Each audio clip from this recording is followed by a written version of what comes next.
Now, we request Dr. Sindhu Bhairavi ma'am to felicitate the guests.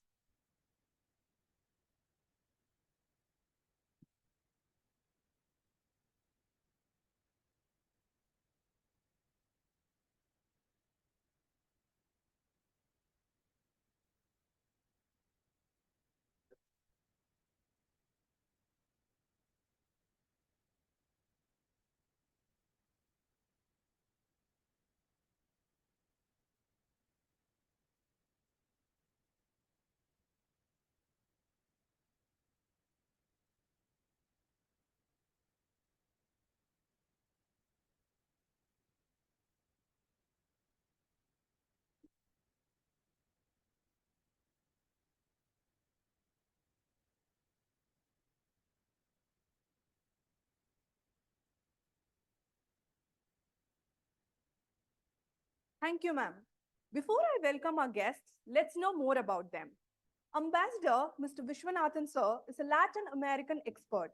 He blogs, writes articles, and gives speeches on Latin American politics, economics, business, history, literature, culture, as well as Indo Latin American relation. He had published books, advises Indian companies on business with Latin America.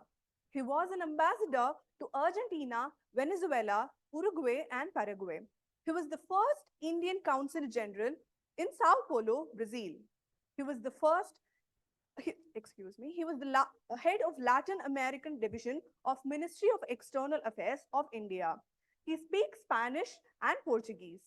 We welcome Sir to talk about Malgudi to Macondo, the journey from innocence to magical realism through foreign service. We welcome you, sir.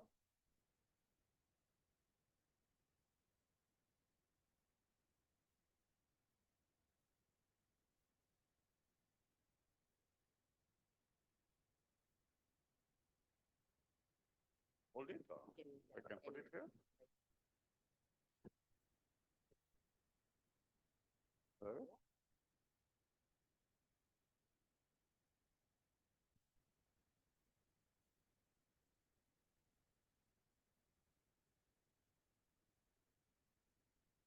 I give you this.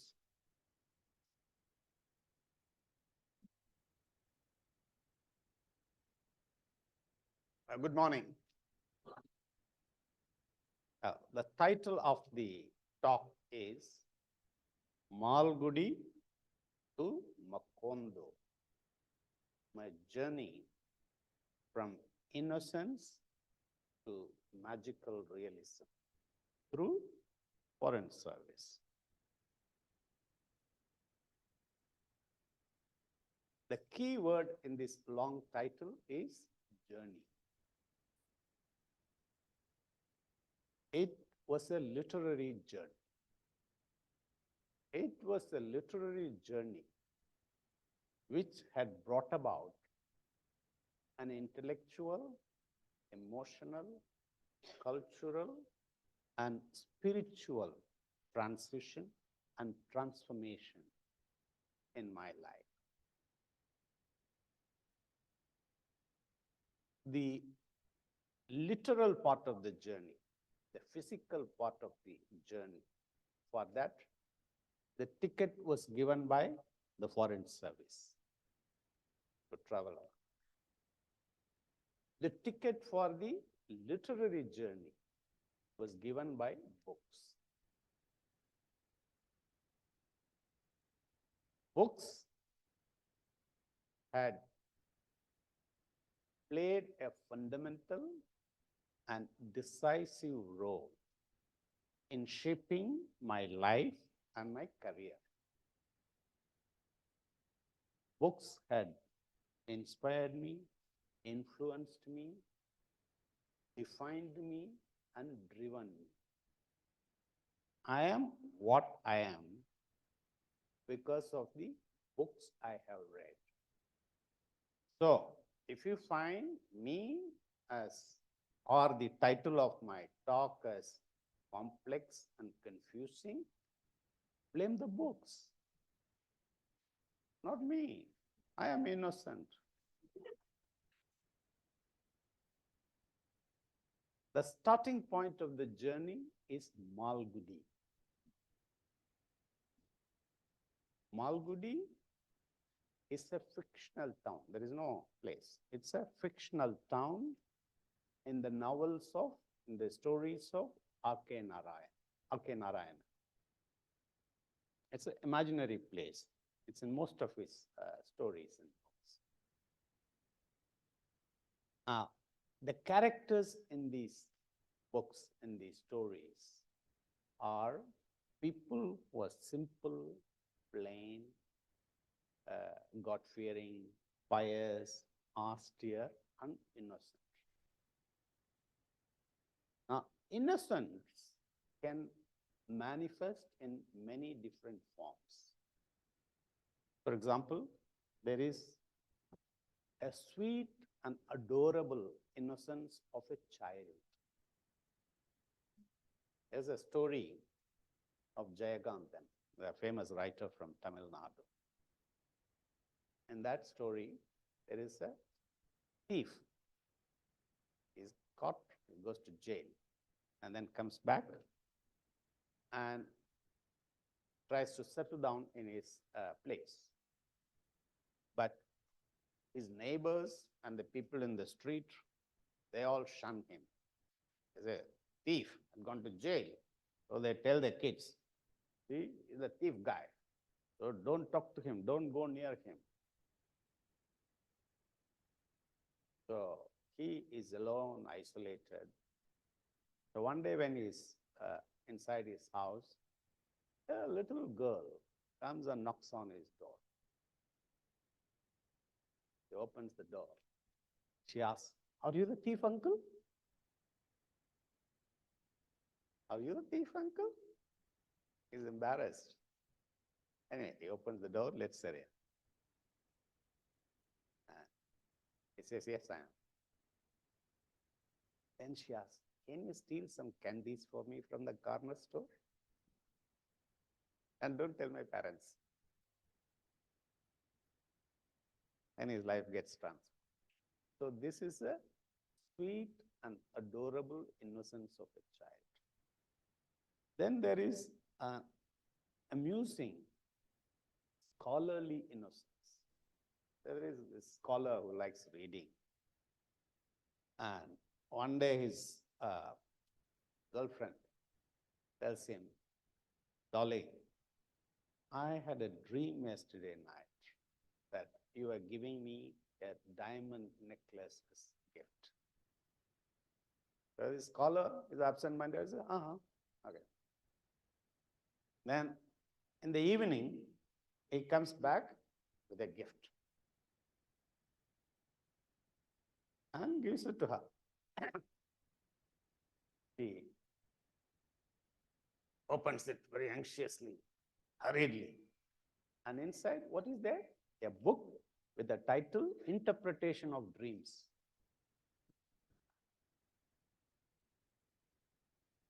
Interpretation of Dreams. This is what I call the amusing scholarly innocence. Then there is a pitiable innocence of a married man. So this married man, this guy is very happy with his wife.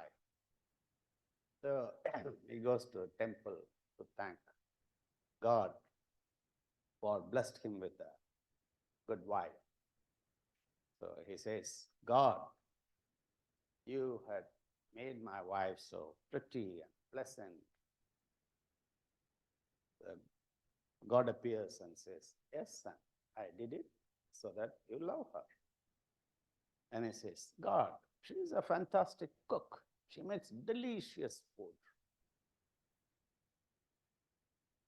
God says, yes, son, I did it so that you love her. And he says, God, she is so kind, so nice, so soft, so understanding. God says, yes, son, I did it so that you love her. The guy says, can I ask one more question? Go ahead. Why did you make her so stupid? Why did you make her so stupid? God says, yes, son, I did it so that she loves you. Hmm? If she was smart, she wouldn't have married this guy. So in my days, I was filled with all these variations and manifestations of innocence. I was born in a small village uh, in Tamil Nadu, in Tiruchi district, 15 kilometers from a place called Lalgudi. Lalgudi sounds like Malgudi as the nearest town. I was born in a poor family. We had less than an acre of land. So we had two brothers. We had three. So my tough. So my parents let me get adopted by a distant uncle in another village about 40 kilometers in Tanjavur district, place called Raramathirai Kottai. And that uncle didn't have children. He had 7 acres of land. And so I went at the age of about 3.5. Then when the time for school, around 5 years approximately, so all the neighboring kids in the street, in the village, they went to school. I also went. When I finished 5th grade in the village, my uncle said, that's enough. Now you look after the land, the cattle. He was illiterate, so were my parents. And he believed in this Tirukkural, Urudundu Varvare Varva, Adallam Urudundu Pin Solvavar. Sorry. Anybody understand Tamil here? Okay. It's a Tirukkural. Okay. I mean, those who do agriculture, and that is the noblest thing. Others are just followers. So he sincerely believed in that. So he said, enough. But then the other kids, they started going to a higher elementary school in a village 4 kilometers from my village, in a place called Mariamman Kovil. So my aunt, she convinced him, so let him go, but he will work in the morning before going to school, and he'll work after coming back, and during weekend, he will work. There was a deal. So I went there. And we finished 8th grade. Then it was upgraded to a high school. We were the first batch. We were 18 students. All village people like me. We all used to go through the fields and we had no sandals. On the way, we would take bath in the ponds and run and go to school. And in the 9th grade, I had a Tamil teacher. He was fantastic. It was a great inspiration. He instigated and introduced me to Tamil literature, poems. Whatever I could read, I enjoyed, but I took a deep interest because of him. Then, after finishing the school, my uncle put his foot down and said, that's enough. But again, my aunt, she worked on him and said, there is a college 4 kilometers to the east. So let him go. And I was getting a scholarship. Of course, the deal was that I should work in the morning, I should cut grass for the cattle, I should do plowing and do work, and also weekend you do. So I went to the Pundi Pushpam College, 4 kilometers to the east. And before going, some days I had to do plowing or work, and then take a quick dip in the river or the pond, and then take my books and literally run to the college in the east. So the first thing I did as soon as I reached the college was in the first class. I would sit in the front row, and they had this nice fan. I would sit and sleep. So I missed all my first hour of lectures. Uh, but I developed a technique for sleeping in the first row. And in the first and second year of I studied BSc chemistry, we had Tamil literature, and there was a great Tamil professor, and he sort of reignited my interest in Tamil literature. And besides the classes, we used to interact, and I wanted to become a poet. I liked Sangam literature, poems, modern literature, Bharatiyar, and I used to read a lot of novels and stories. I liked it. So I thought my destiny should be to become a poet. So when I finished my BSc, this Tamil professor gave me a sound advice. He said, it's good that you like Tamil literature, but don't make it as your profession. You will suffer like me. Because in his class, no one would listen to his lectures except me. They were all making lots of pranks and making noise. So I pursued chemistry. And by this time, my uncle was getting older. My aunt convinced him, we are letting him do MSc. So I went to Pacheppas College in Chennai, the rowdiest college in Chennai, where the students throw stones on the police. And I studied chemistry. Then after I finished, I got a job in Trichy as a junior lecturer. Then I came to Chennai. And I taught for 2 years. In the staff room, during the break, there's a colleague of mine. He would sit in a corner and he was reading seriously. He wouldn't join the gossip and the tea, coffee. So I went to him, asked him, what are you up to? He said, I'm preparing for the civil service. He had appeared once, he didn't make it, so he was doing a second time. So I asked him, can I also join you? Yeah, welcome. So I saw, and he gave me a bit of guidance. And I wrote. I was lucky I got selected. And I joined the foreign service, went to 4 different countries. And then my 5th posting was in New York. I was there in 1993 to 96. And over there, near our embassy, there was a bookstore called Barnes and Nobles, a famous one. The attraction for me was that although it was a bookstore to sell books, you can go and sit there, have coffee or soup or eat, and read entire books. You don't have to buy. Or you buy books, and then if you don't like them, you can return them. So I was so thrilled.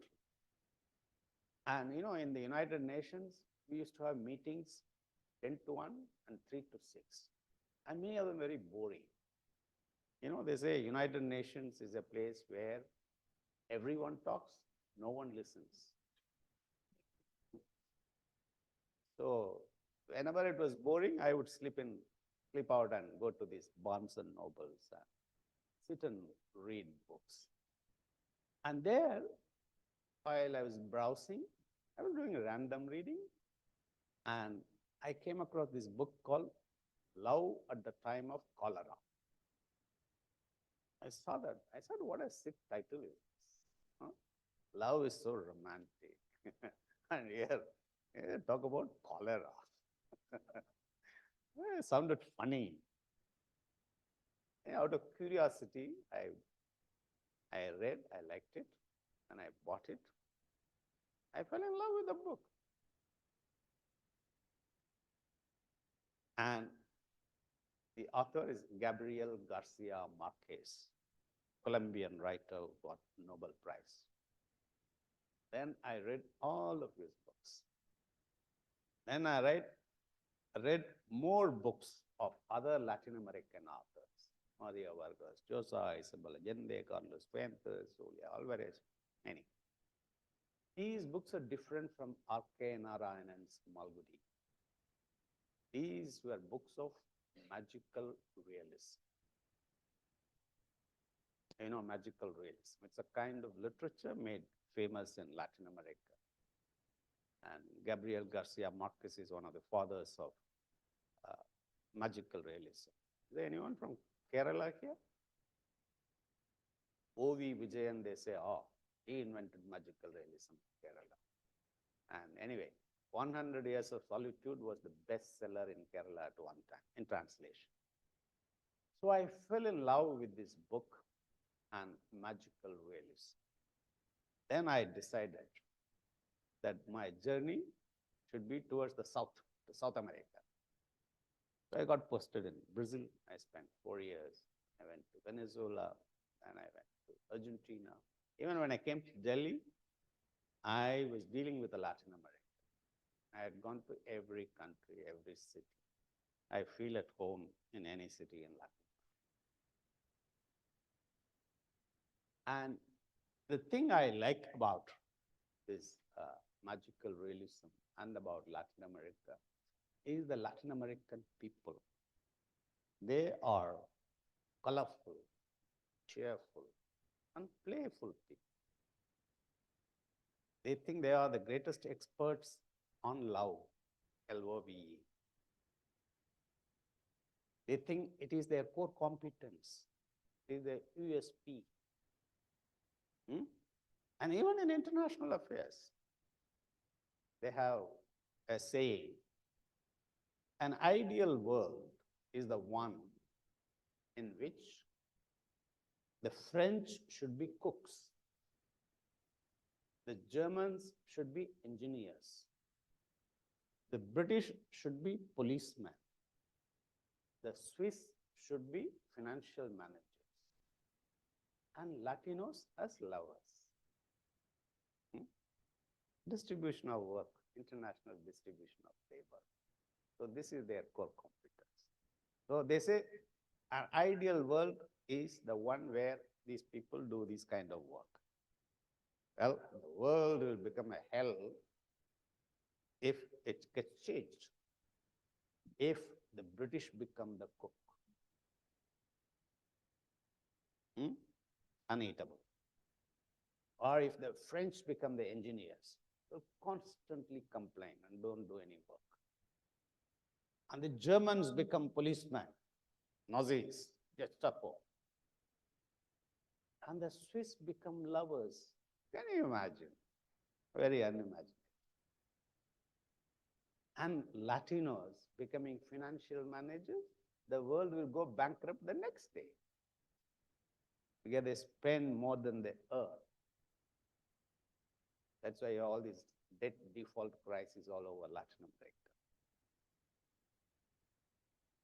And they also explain the Latin American culture in a historic, civilizational way.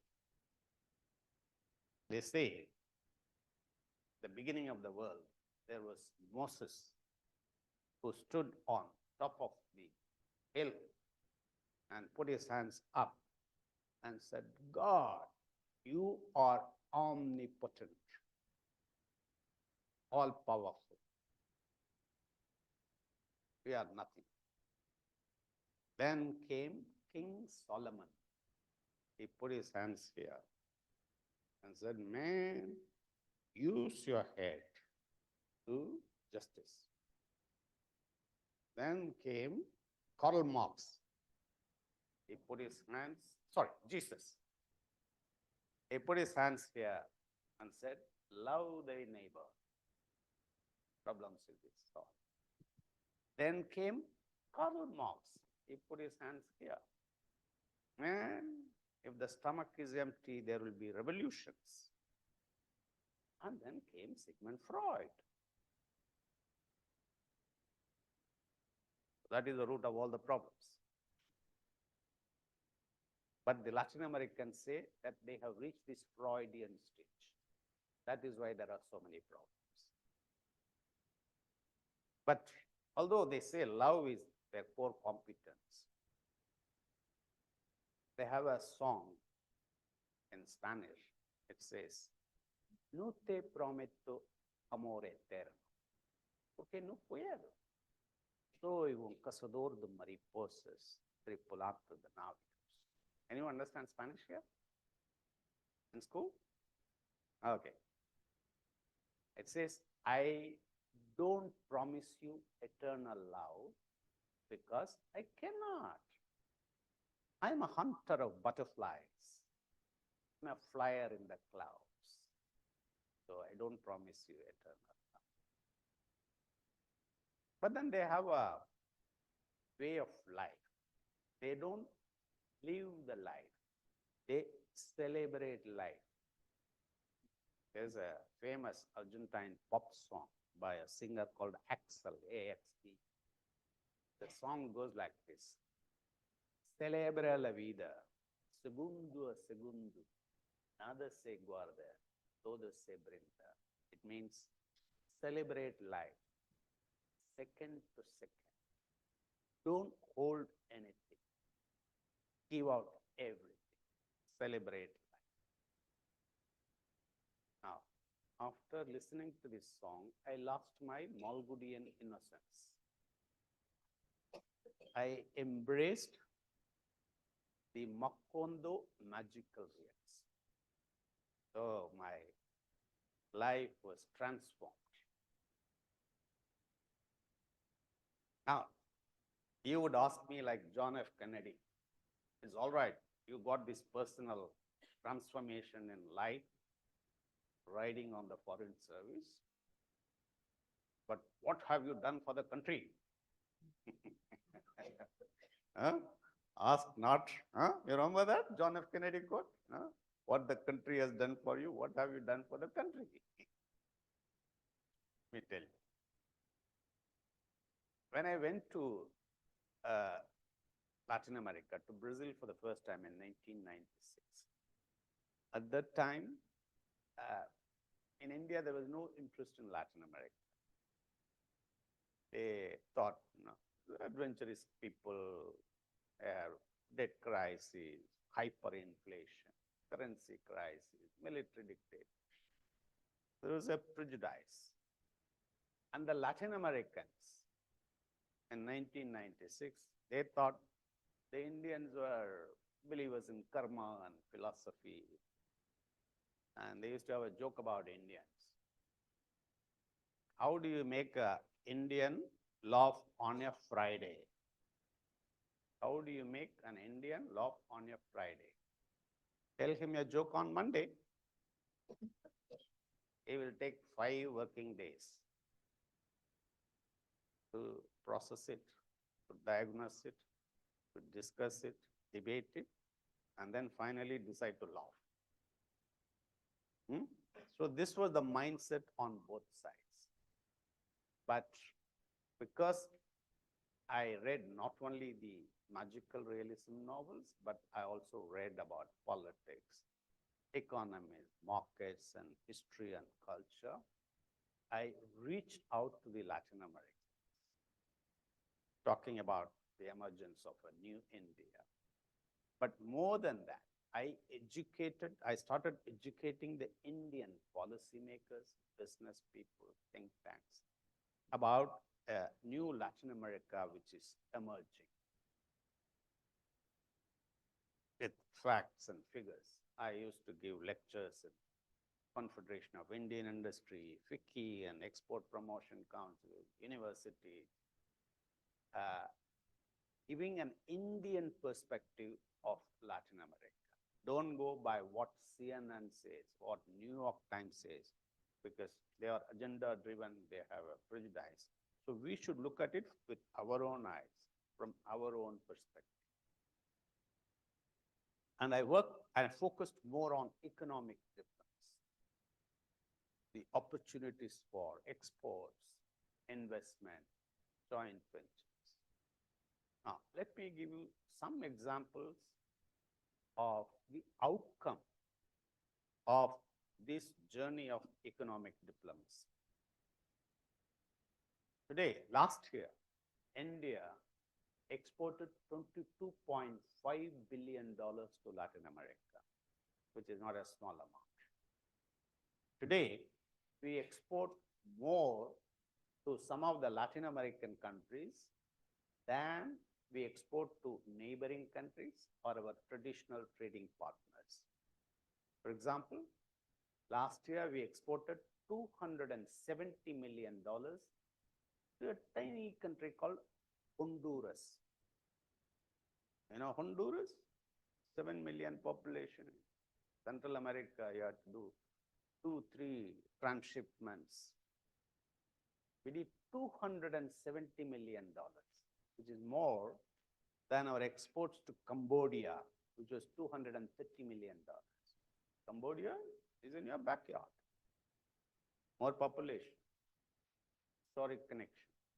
But today we do more exports to this distant and remote Honduras, which is 15,000 kilometers away from India, than Cambodia, which is just 2,000 kilometers from. Last year, our exports to Guatemala was $465 million, which is more than the $420 million of our exports to Kazakhstan. This is just 3 times more population and is nearby. Last year, we did $9.9 billion of exports to Brazil, which is more than our exports to Japan, to France, Thailand, Nepal, or Sri Lanka. We did $5.2 billion of exports to Mexico, which is more than our exports to Russia or Canada or Egypt. So, Latin America become interesting for our exports. We do $22.5 billion last year. This can be taken to about $50 billion in the next 5-6 years. Now, Latin America is the main destination for the export of our motorcycles and cars. Last year, we exported over $900 million of motorcycles. And Latin America accounts for 1/3 of our global exports of motorcycles. The number one destination for our global exports of motorcycles is a country called Colombia. We did $305 million. You know, Hero Motors, Hero Motorcycles, they have invested $70 million with an assembly plant in a place called Cali in Colombia. 1/3 of the global exports of India's cars go to Latin America. It's $2.2 billion. And Mexico is the number 2 destination in the world. And investment, we invested about $12 billion. There is a company called United Phosphorus Limited, UPL. Have you heard of them? This is the largest Indian agrochemical company, UPL. Today, they export more, they have more business in Brazil than in India.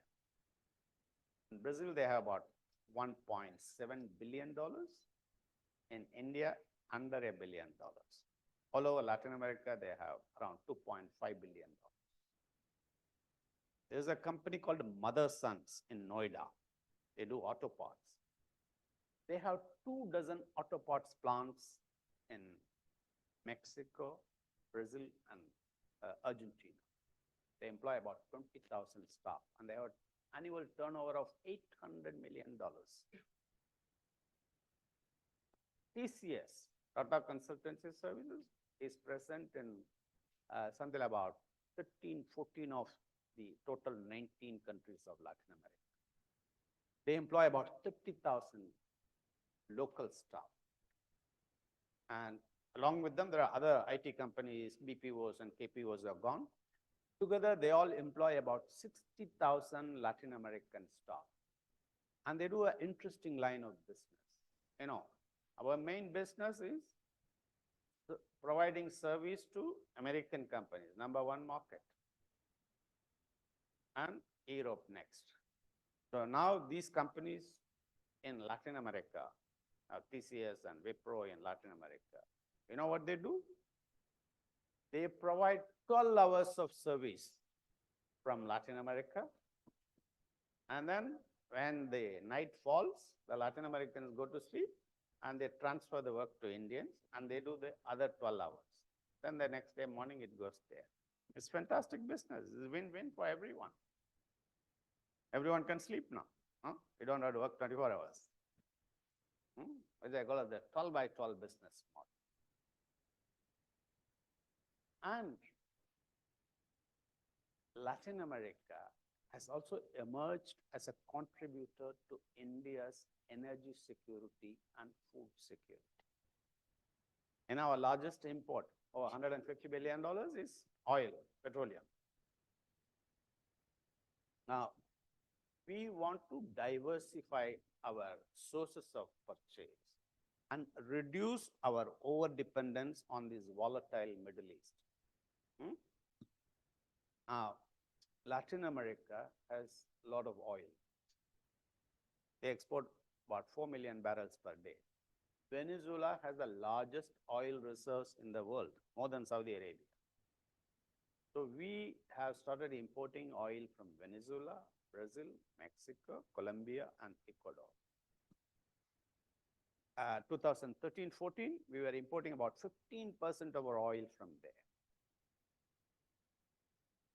So you can count on Latin America to contribute to our energy security by helping us to diversify our sources and reduce over-dependence on metals. Now, you will see oil is fossil fuel. What about renewable energy? Now, for renewable energy, for electric cars, what do you need? Lithium. Now, Latin America has over 60% of the world's reserves of lithium. There's something called lithium triangle, Bolivia, Chile, and Argentina. They have about 50% of lithium. So you get lithium. And you also need copper, which we get from Chile, also from Brazil. So Latin America contributes to our renewable energy and food security. You know, one of the largest imports of India after crude oil is edible oil, soya oil, sunflower oil, palm oil. We import something about 15 million tons every year. Most of it is Indonesia and Malaysia palm oil, the unhealthy, fatty, saturated oil.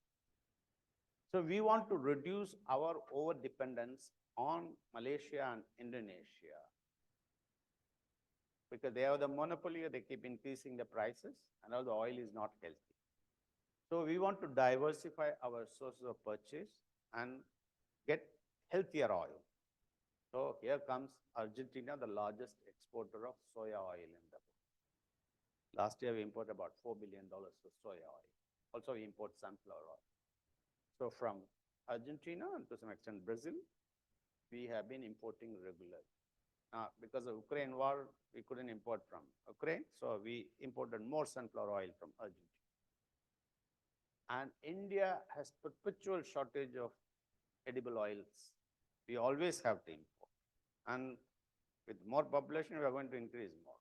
So, but you can count on South America for sourcing edible oil. And also we have started importing pulses, dal, beans. And we have also started importing fresh fruits from Chile, Argentina, Peru, apple, pears. Now, in India, we have a serious agricultural crisis, which my colleague from IAS would be addressing. In India, every year, we lose hundreds of thousands of hectares of agricultural land to urbanization. I live in Gurgaon, which used to be a village. Now I have overtaken it. Hmm? Now I used to go from Tirchi to my village, 35 kilometers. And on the way, there are 7, 8 villages. But now, all the way from Tirchi to my village, on both sides of the road, you have residences, you have shops, you have industries, commercial establishments. So we are losing hundreds of thousands of hectares of agricultural land every year. And we also have serious water problems. We are the only country in the world, we use irrigation from water pumps, from underground water, heavily. And the water level is going down. In Gurgaon, it is going down. In Punjab, it's going down. In Tamil Nadu, it's going down. It's a serious issue. So while the agricultural land is decreasing, the water level is going down, the population is increasing. Every year, we have an additional population of about 15 million. So in the long term, we have a serious problem. But look at Argentina, Brazil, Uruguay, Paraguay. That region has a lot of surplus agricultural land. They can bring another 40 million hectares of land into agriculture without cutting the trees in Amazon. And they have 20% of the global reserves of water. And they do large-scale farming. They do thousands of hectares. They invest, innovate. They use precision farming. And their productivity is high. Like in Madhya Pradesh, we produce soya 1 ton per hectare. But in Argentina, the average is 3 tons, and they can produce even more, 4 tons. So this is a fantastic complementarity between India and South America. And the South Americans will contribute in the long run to our energy and food security. Okay? This is what I have been educating the Indian policymakers and the Indian business. Now, I also use the language of love in my business promotion. When I give lectures in CII and FICCI, they all ask me, first thing after the lecture, what about the risk in Latin America? I'll tell them, my dear friends, the biggest risk of doing business with Latin America is falling in love. Watch out. When I was in Sao Paulo, Brazil, there was a delegation. In that, there was a owner, promoter of a company called Kaplin Point, a small pharmaceutical company. So he asked for my advice. How do I enter Latin America? So I told him, you are too old for this. So send your son. He was 25 years old. Because he would get along with the Latinos.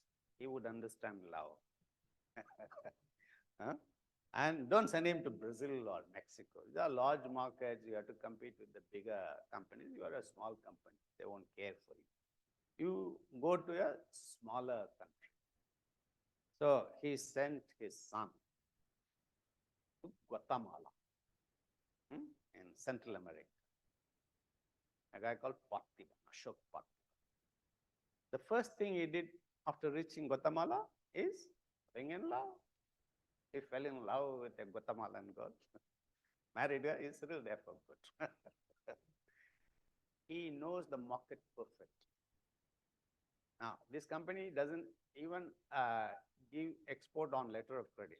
This guy takes advance from the people there, and then only they start production. Today, they do $200 million of export. $200 million was 1,600 crores. Most of it goes to Guatemala, El Salvador, Honduras, the small places, and some go to other countries. All due to love. There were 3 boys, one from Coimbatore, one from Delhi, one from Mumbai. They were working with a British IT company, and they were sent to Colombia. What did they do? The first thing, they fell in love with the Colombian girls.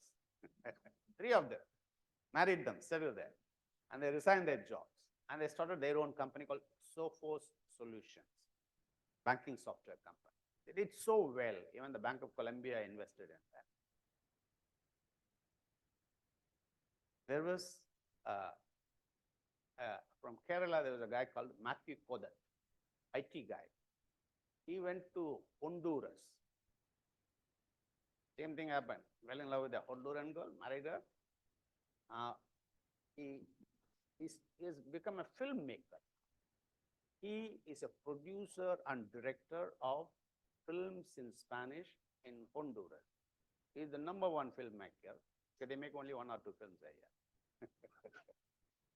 Matthew Kodet. And he has produced a film called Amor y Frijoles. It means love and beans. Love and beans. You can see it on YouTube. Is there anyone from Motihari here? Bihar? Okay. A boy from Motihari. He went to Bombay to become Shah Rukh Khan. It didn't work out. So then he paid some agents some money and went illegally to United States. And they used this Latin America route. So he ended up in Costa Rica, lost his money, lost his passport. So what did he do? He fell in love with a Costa Rican girl. Married her. And she was rich, from a rich family. So after the wedding, she asked, darling, what shall I give as a Costa Rican gift to you? He said, my dream was to become a Bollywood hero. It didn't work out. So I want to act in a film as a hero. He said, no problem.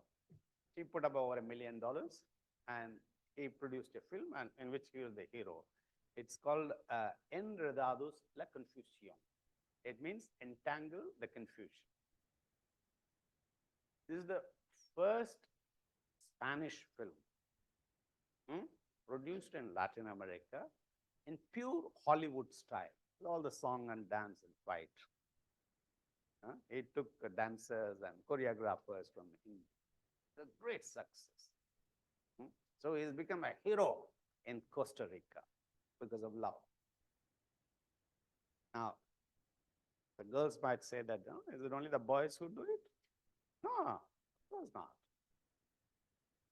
In 2005, I was giving a lecture like this to the Pharmaceutical Export Promotion Council, which was just formed at the time. So during the question and answer session, a young girl got up and asked me a question in Spanish. I was impressed. So I asked her, I learned Spanish. She was working with the Dabur farm. Then she switched her backs. And so I wished her good luck. And then 2 years later, I was on an official visit to Costa Rica. And there in a party, I meet her. She's there. She introduces herself. Her name was Reshmi Quatra. She's from Noida. These are all real stories, huh? I'm not making it up. Reshmi Quatra from Noida. So in Costa Rica, 2 years later, when I meet her in the party, she says, I am Reshmi Murillo. She married a rich Costa Rican businessman. There's a Brazilian girl called Cecilia Angelon. And I was in Sao Paulo, I used to meet later in life. When she was young, she went to London looking for a job. And so the Cecilia Angelon got a job in a shop run by a Malhotra. And soon, the Cecilia Angelon became Cecilia Malhotra. And then she took him to Sao Paulo. And then she thought, now that I have conquered an Indian man, so why not try some business with India? So she looked around and started a business of importing henna powder from India, the hair color. She imported, sold in the neighborhood, people liked it, then sold to other parts of Brazil and neighboring countries, the business picked up. But being a smart Brazilian businesswoman, you know what she did next? She stopped the import of henna powder from India. She started importing the ingredients, raw materials. And she made her own brand called Surya Henna Brazil. Surya Henna Brazil. And she has a business of over $20 million. She exports even to United States. And guess what? She is exporting to India. You go to Amazon, you will find their products. Surya Henna Brazil. Now, I told you that, am I taking too much of time? I told you that I am what I am because of what I read. But in international affairs, you cannot afford to be innocent. And you cannot believe all that you read. You have to read in between the lines, and you have to go beyond the text. You don't believe what they write in New York Times or what they say in CNN, what President Biden says. Because the Western world has distorted international affairs to make themselves as heroes, and the global South or villains and immature people messing around. Look at this Ukraine war. Now, it is nonsense to say it's a Russian war on Ukraine. It is an American war against Russia. So Ukraine is a pawn. They're manipulating. It is an American war on Germany. They don't want Germany to become dependent on Europe and having coexistence with Russia and living peacefully. It is an American war against the European Union. They want to destabilize the European Union. They want to they provoke Russia to make them look as a monster, so that they can continue to have their forces, NATO forces there, and dictate to Europe that we are the military boss. So that is the agenda. Or you look at Gaza. Every day you see in the television hundreds, thousands of people getting killed. Now you look at the root of the problem. The Jews were massacred by Germans, Nazis. Okay. So if you want to create a homeland for Jews, you know what I would have done? I would have taken a part of Germany and put the Jews there. This is your land. Let these bloody Germans learn to live with you and respect you. That's how it should have been done. Historic justice. No. They came and put up in Gaza, displaced the Palestinians. And there are hundreds and hundreds of UN resolutions. Israel doesn't care a damn because America is solidly behind. Okay? Now, they talk about sanctions. They say that, oh, India is violating and importing oil from Russia. Which is nonsense. These sanctions are illegal. They have no business to tell India, don't import from Russia or Iran or Venezuela. It's none of their business. Because they have the power, they dictate. And while they tell you not to import oil, do you know, United States and Europe, they keep importing uranium from Russia even now? They have not stopped because Russia is the largest producer and exporter, and America is not self-sufficient. Europe is not self-sufficient. So if they stop the imports, they have to shut down this nuclear plant. But they keep importing. But they tell you, oh, you don't import oil. It's a violation of the sanction. Or you take an issue like war on drugs.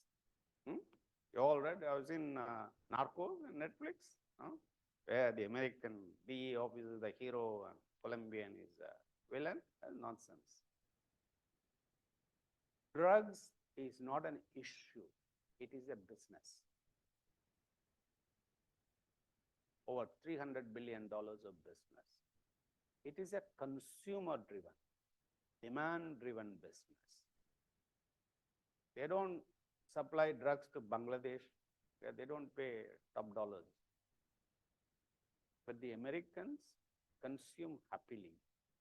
And despite the killing of Pablo Escobar, the American drug consumption has not gone down. Rather, they are diversifying their sources of pleasure. Cocaine, heroin, fentanyl, there's so many other things. Now, these people who pay millions and billions of dollars to get the drugs, it is this which makes the triple supply. No Colombian goes and puts it in the mouth of American. No. They consume, they like it, and they want it. As long as this is there, it is not going to stop. It's a demand-driven business. But then they blame the Colombians and the Mexicans. They have distorted the narrative. And look at this one. Now, the Americans say drug issues because of production of cocaine in South America. So they say it's, if you stop the production, if you have aerial spray of chemicals, stop it, then the problem will be solved. Okay, theoretically, let's accept this argument. Americans supply illegally hundreds of thousands of guns to Mexico and South America every year. In the border of US and Mexico, there are 20,000 gun shops to sell to the Mexicans. And these guns kill. Drug takes time, but the guns you can kill immediately and you can kill a number of people immediately. So guns are more dangerous than drugs.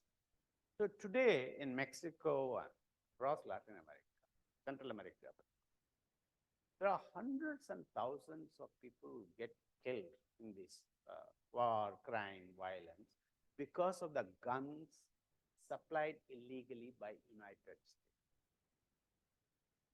But the Americans don't admit it. They don't care. And the other thing, drug doesn't come unless the money goes there. So dollars are flowing through their own banks, through their own channels. Whenever they are caught, they pay some fine and they continue the business. So if the dollars don't go out, so why would anyone supply drugs to Americans? It's absurd, right? So that is why I say that read, but read carefully now. International affairs. Don't believe what they write, what they show, okay, about international affairs by the Western source.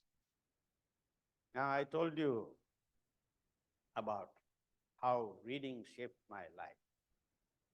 Shall I give them some advice? Okay,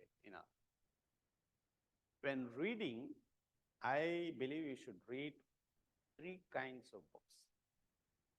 One, of course, books for knowledge, to know, curiosity. The second set of books should be poems, novels, stories, to let your imagination fly, to elevate your spirit, to give you confidence. Don't live in another imaginary world. That is as important as knowledge. Also, you should read books for inspiration, biographies, autobiographies.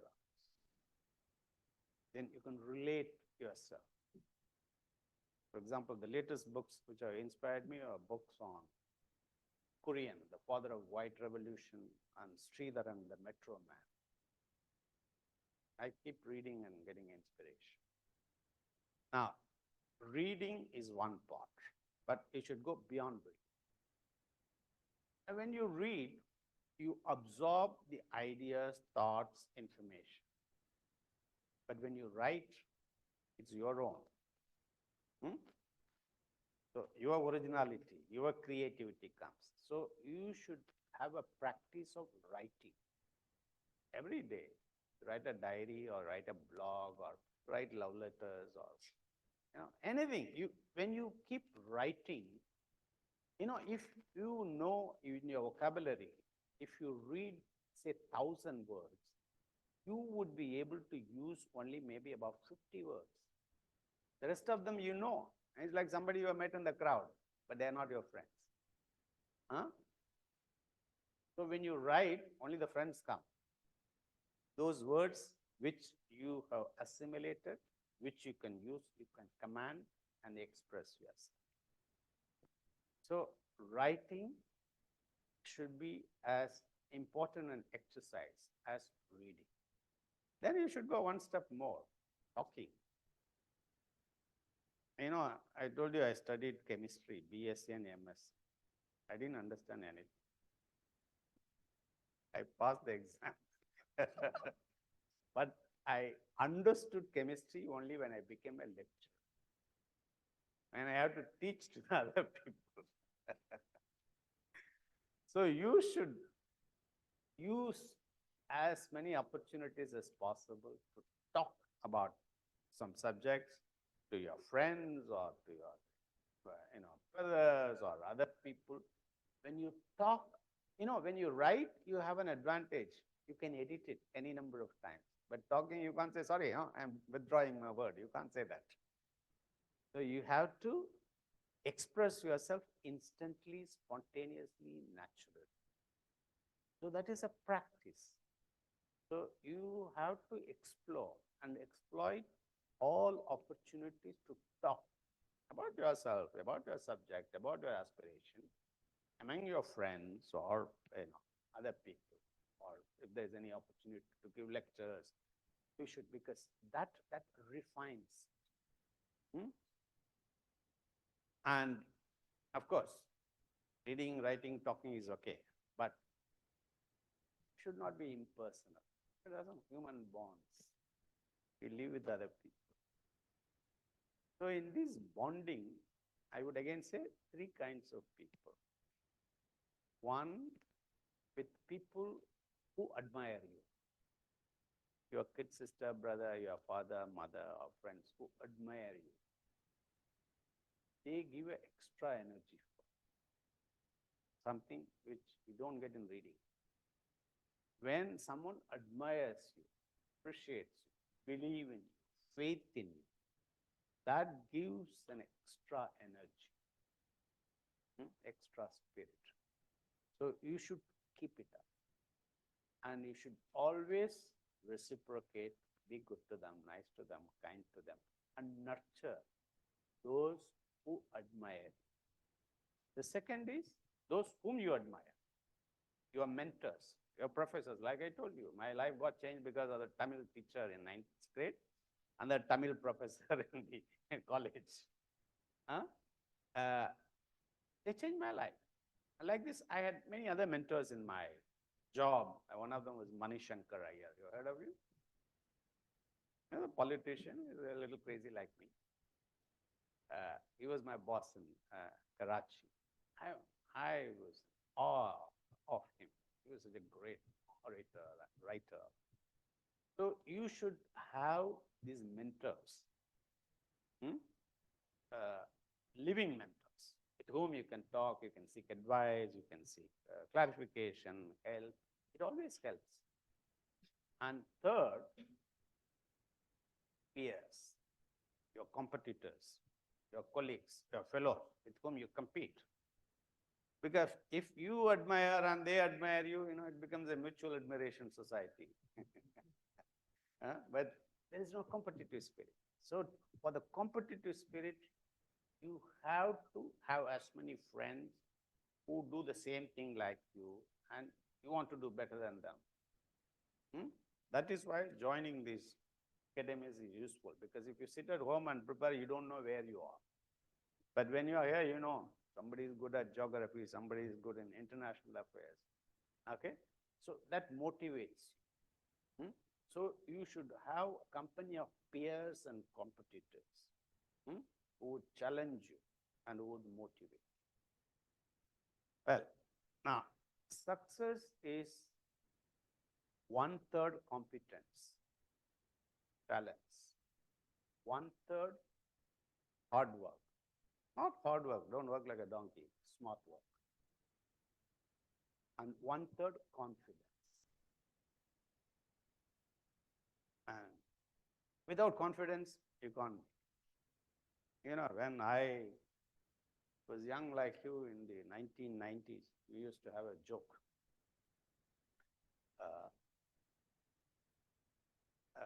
Prime Minister Narasimha Rao, President Cardoso of Brazil, and President Gorbachev, they went to God to seek his help, develop their countries. First, it was the turn of the Brazilian president. He told God, God, you know, Brazil has great potential to be a great power, but we are in a mess. We are under military dictatorship. Now we are democracy. So I want to transform the country. I want to make it as a great power during my term of 4 years. So the God looked at him and said, sorry, Mr. Cardoso, it is not possible during your term of 4 years. It will take another 40, 50. So Cardoso started crying, the Brazilian president. Then it was the turn of Gorbachev. Gorbachev told God, God, we have changed history. We are a democracy, we are a free market now, and Russia is a great country. Now, we want to make Mother Russia like United States, prosperous country. I want to do it during my term of 5 years. So God said, Mr. Gorbachev, it will take a couple of generations for Russia to become prosperous like United States. So Gorbachev started crying. Then it was the turn of Prime Minister Narasimha Rao. But before Narasimha Rao opened his mouth, the God started crying.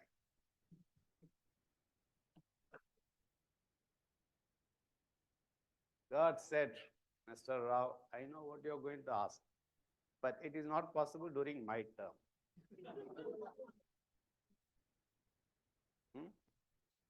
That's how confident and optimistic we were in those days.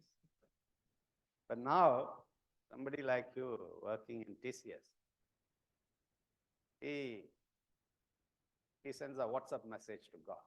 God, I want to meet you. So God gives him an appointment and says, young man, I told your Prime Minister long back that whatever you're going to ask, it's not possible during my term. But this young man like you, he says, God, I'm not here to ask for your help. I am here to offer my help to you. Why don't you outsource your work to TCS?